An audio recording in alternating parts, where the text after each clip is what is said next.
Just as we were about to say honours, even as we start the lunchtime show on day 3 on ESPN Cricket for Match Day, again there's something dramatic that's happened. A wicket of Keaton Jennings makes India's lunch that much tastier, and then begs the question, is this India's session or England's? That's the question for Ajit Agarkar and Nick Compton to answer.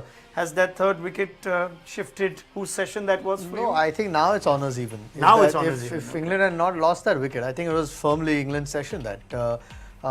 When you consider they lost 2 wickets and one of Moeen Ali, as good as he was in the first innings, not one of their top order batsmen, you would have thought with 65 ahead and just 2 wickets down and 2 batsmen looking fairly comfortable and scoring at a decent rate, had to be England's session. So that's a massive sort of boost for India going into that lunch, because the ball started to reverse as well. So anytime a new batter comes in, might find it a bit harder. So India just needed that wicket desperately. Okay. You said yesterday, Nick, that Ajit was being kind to England by calling the session even. Are you agreeing with him now? Is this India's session for you, or do you agree with Ajit that it's even honours? I might have to agree with Ajit there. I was going into the break just before they got the wicket, and I thought England were ahead. I think they were definitely ahead. I think when you've got a lead on a wicket like that, which is clearly going to start turning a bit more, I thought England were in a really good position. I thought Keaton Jennings started to play some positive shots, as we asked for earlier, and of course Joe Root's at his rightful position at number 4 and playing quite nicely. So I thought England were in with a real shout there, but that wicket has really matched things up now, because again, if England get going again after lunch, I think they can quickly get into the lead again. But I think another wicket for India, and India right back in this game. Okay, let's have the chat one by one. It started with the wicket of Alistair Cook, and now again we must, the cost of repeating ourselves, ask the question. It's like another failure for the ex-England captain. As good as he's been over the years, in 2018 his numbers are worse than they've ever been in his long and illustrious career. We'll take out those numbers for you, but let's just talk about the wicket itself. What was it? Ordinary shot for you, or good piece of bowling? I mean, obviously everyone knows you want to try and get it full to Cook. He sort of sits back, loves his, loves playing square of the wicket, gets it full at pace, Bumrah, and he's late on the shot. Foot's not obviously gone anywhere. Yeah, this is when you kind of start to, I mean, we've been harping about it, but when he's batted for as long as he has, again, then it's a good ball again, good bowling from Bumrah, which we've kind of kept saying through this test and the last one. But you expect Cook to do better. I think must be real question marks whether he can hold a place for the next test, whether England wins this or not. Nick, just looking at those numbers again, once we've thrown these for you earlier, but just updated with this innings of Alistair Cook. In 2018 in Test cricket, an average of 18.62, which is also seen, I think, his overall average, which has been always healthy around 45 and above, has now dropped below 45, if you are a numbers man to actually count any of that. Just the 1/2 century this calendar year. Thoughts on the wicket itself, Nick? Yeah, look, it's a shame really, because I thought in the first innings he actually played quite nicely, and again in the second innings I thought he lined the ball up quite nicely. His defence looked in good shape, and the ball was coming back. He got good bat on it, so it was actually starting to formalise a good partnership there, and then again just one mishap, one wicket. And Alistair Cook, as we've known for so many years, is a rhythm player. With his quite extended pre-delivery movements, he needs to be in a rhythm, and I just question whether he's getting enough cricket, getting enough intensity. I know Graham Gooch brought up yesterday that he's not sure what practice Cook's doing. He's a big practicer. He's someone who needs to hit a lot of balls, and sometimes that can be such a small difference. But only Alistair Cook will know what's going through his head. Where is his desire? Is his hunger and desire to really kick on now? And that's something only he can answer. I've got huge admiration for him and the longevity he's had in this game, but this is no doubt a tough period for him. At the end of this 8th innings now for Cook, or 7th innings, as they batted just once in Lords, if you were the England selector, would you have a chat with him? I would definitely to have a chat with him. I'm sure coaches have had a chat with him. In the same breadth, you don't really want to talk to him too much, because then you start creating more doubt than needs be. I would actually keep him for the Oval. Some may disagree, But I think to change him for the last test, I wouldn't do that. I would keep him for the Oval. It's a good batting wicket. He scored runs there before. He is Alistair Cook. I do feel he's played quite well in this game. Yes, the runs haven't reflected that, and but I would go with him at the Oval and give him another chance. Same question for you, Ajit.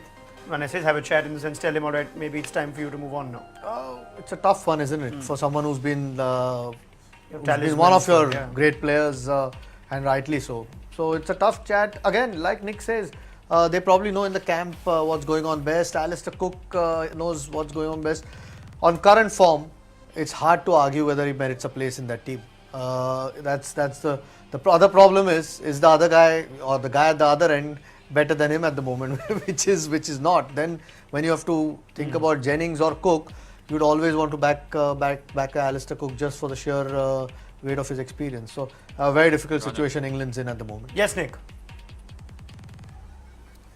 Yeah, I just feel if you look at today, I mean, they sent Moeen Ali in, and I'm sure you were going to pick up on that. Yes. But quite interesting in some ways. I mean, I didn't agree with the move to bat him at 3, but actually it kind of admits that maybe Joe Root is best placed at number 4, and we've been saying that all along. I still think that Alistair Cook could potentially bat at number 3, and you know, people will say either he plays as an opener or he's dropped. But I do feel that in the short or medium term, we don't have a number 3 at the moment in England, a rightful person who's putting his hand up. Why not move him to number 3? Get this Burns who's scoring a lot of runs for Surrey. Give him a chance to open the batting with Jennings. They're two guys at a similar age of their development, and that's what I keep trying to say. And I just feel that has a more solid feel to it. I don't think Moeen Ali is a top order Test cricketer at this moment as a batsman. Well, I will get into the Moeen Ali chat in detail, but since he's raised the point, Nick's been saying it for a while now. Batted 3, man who's batted his entire career opening. Do you see merit in, and does he add value to this England batting lineup at 3? Yeah, for sure. For this batting lineup, yes. Who do you leave out then? I mean, maybe another spinner that they might leave out. Oval, who knows, might spin. Then you start playing with the combination of the team. Yeah, but Moeen Ali doesn't like playing as one spinner. Yeah, exactly the point. So then you've got to look at all those things as well. So if that works out as a balance for your team, then it makes sense. But clearly they need to sort out their top 3. Because it's letting them down far too often. Okay, it's not a comfortable place to be in when you have to talk to a man who's been around for 150 plus tests, but we've put the options out for you. Either he bats 3, or you give him another go, or you figure out who can replace him. Anyway, the Moeen Ali chat also has to be had. We will have it in detail after the break, but when you saw Moeen Ali come out, were you saying, oh, this is nice from England, or like, what are England doing? Yeah, didn't need to at that point, I felt. They didn't need to. No, I don't think it was the right move, Okay. in my opinion. It's a new ball. The Indian bowlers were still bowling well at that point. You almost, I mean, it's one thing batting number 3 in county cricket and batting against a good Indian bowling attack who's got his tail up at that point. You want your best players going and facing that. Like Nick says, maybe Joe Root's got the number that he's comfortable batting at, but I thought it was a bit of a sacrifice. Okay, really. Alright, we will talk in detail about this Moeen Ali call to come in at 3. Nick Compton will have his view as well, and we'll look ahead to the next session of plays. So stay with us on ESPN Cricket Info Match Day. There's plenty we want to talk about this game on a knife edge. Right, so we're having the chat on Moeen Ali, who walked in surprisingly at number 3, at least surprisingly to us. We know that's where he bats in county cricket, that's where he's just got runs recently. Let's just have a quick look at his record, and Nick Compton will be aware of this. An average of over 50 in first class cricket while batting at number 3. High score of 250, had a double 100 going into this game in the county setup, and lots of runs, 4,000 runs in 88 innings for Mo Ali. Right, Nick, so was this about Joe Root batting 4 and Moeen Ali looking good enough in the first innings, or what else was it? Ajit says he didn't like the move, did you? No, I didn't like the move. I didn't think it was necessary mid-match. It's almost admitting that perhaps Joe Root is better placed at number 4 and sticking in someone like Moeen Ali, who I think plays spin pretty well and obviously has become quite adept down the order batting for England. He's done a good job when he's in form. Clearly put a good partnership on with Sam Curran in the first innings. Look, I understand that Moeen sees himself as a batter. He's a very, very good batsman. He has batted at 3 before for England. That didn't work. It's not to say it can't work again, but I think that's something that England need to clearly have a plan about. Is that Moeen Ali's place now? Is he going to be the next number 3 for England? Is that something they're going to look to move forward with? But at the moment, I don't think that's the case. I don't think Moeen Ali, albeit a very good player in county cricket at number 3, I'm not sure he warrants a test place at number 3. It's a different proposition. So I didn't like the move, but I suppose one way of getting Joe Root to number 4 was to get someone else to bat 3, and I suppose Moeen Ali was putting his hand up. All right, sacrificial lamb in that case because he's out. It didn't work. Decent catch, KL Rahul. I think Rahul's probably holding his place because of his catching more than anything else at the moment. I mean, exceptional in both these test matches.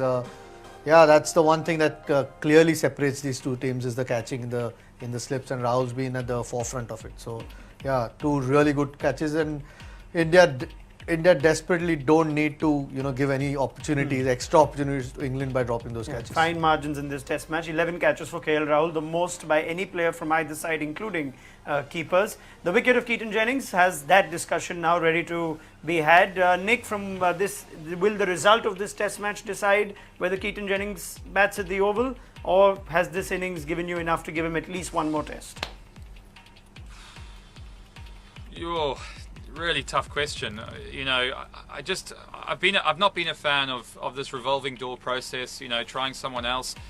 The question you've got to ask yourself is the next person coming in any better, or is it going to be much of a muchness? If it's going to be much of a muchness, then my tendency is to try and stop this process of finding new opening batsmen for Alistair Cook. I mean, there might be a new opening batsman for Keaton Jennings. It depends how they view it, the selectors, and which way they want to go forward. If England win this test match, it means they win the series, and there might be an opportunity at the Oval to try a new partnership, to give a new combination a go, and try that, either drop Alistair Cook or put Alistair Cook to number 3 and try a new opening partnership, or carry on with what they've done. For me, I'd carry on with Keaton Jennings. I think he's got a good head on his shoulders. I think what he did today shows me that he's able to withstand some of the pressure. Okay, he didn't go on and get a big score, and I feel for him there because he was starting to play well. I thought he played the spin well. The attacking options he took are positive strokes and ones that he plays very well. So I'd be inclined to give him another game. I always feel that one game too many is better than one game too few. Right, very quickly as we wrap things up on this show. Second session coming up. Ishant Sharma is treading on a territory that the umpires and the Indian batsmen don't like. How can he fix that? It's always tough when a big guy like him to get off the pitch. Once he was warned, he obviously started going a lot wider, which then makes him a little bit less effective because the line's then starting a lot outside off. Also the right arm over to the left. Yeah, I think the ball started to reverse though over the last couple of years that you saw from Shami, which will be an advantage for most bowlers now coming in. Because Shami and Bumrah then for you as second session? No, I think Ashwin should continue from one end. I wouldn't be. I mean, Bumrah could have a go, couple of overs, but Shami definitely needs to continue because he's one of those guys, when he gets into a bit of rhythm, can get you 2 or 3 quick wickets. In your mind, Ashwin bowling a little more right arm over to the lefties? Yeah, he did try, which is a positive after 10 overs or 12 overs. All right, thank you Ajit Agarkar, Nick Compton. We'll take a bit of a breather and we'll see how the second session unfolds before we have another chat on ESPN Cricket for Matchday. Join us for that tea time show. Do download the official ESPN Cricket for mobile app. This game in the balance. Let's see if the second session on day 3 tilts it in favour of either side.